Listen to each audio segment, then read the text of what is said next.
Parents, your child has absolutely no idea what consequences are. I'm not talking about Mrs. Kelly consequences. They all know about Mrs. Kelly consequences. They have either seen someone else experience that or they've experienced it themselves. I am talking about real life consequences. The things that happen as a result of what we say or what we do in our normal lives.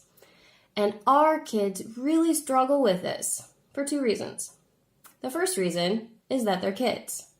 They are teens or preteens, and they think mostly about themselves. This is the natural way of thinking when you are a teen or a preteen. You were the same, I was the same. Kids for all of time have probably been like that, where their main focus is themselves. And they're not thinking about how their actions affect other people. The second reason our children have trouble with consequences is because of the time that we live in. Consequences that students have now are very different than when we were growing up, which was not that long ago, was it? When we think about how we would communicate with each other as kids, if you had something mean to say to someone, you had to say it to their face, and you would see the result of your words. You could see the consequence right away. You could tell if that person was upset or angry or disappointed. Now, kids communicate and say nasty things to each other behind a screen. They have no idea the consequences of the words that they choose because they're not seeing the person that's receiving them. The consequences for them really don't exist. This is something that we have to think about and keep in the back of our minds because we know the importance of our words and our actions on other people.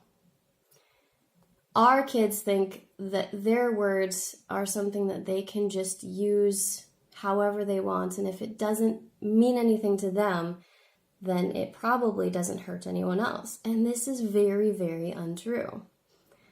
When I look back at my days in school, I still remember a time, I think I was in third grade, where one of my classmates told me during gym class that my arms were bigger than his. Now for him, this was probably just a general observation. He was 9, he was making a comment. But to me, I felt like he was calling me fat. And I remember that comment even now as a 33-year-old. This shows the weight of people's words and the consequences that they can have on people. We need to work with our children on this. Let them understand that their actions have consequences. Do not fix everything for them.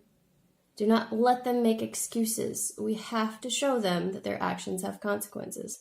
And if you don't agree with me, think about this. Would you rather your child learn about consequences from us now or from the real world later? Have a great Tuesday.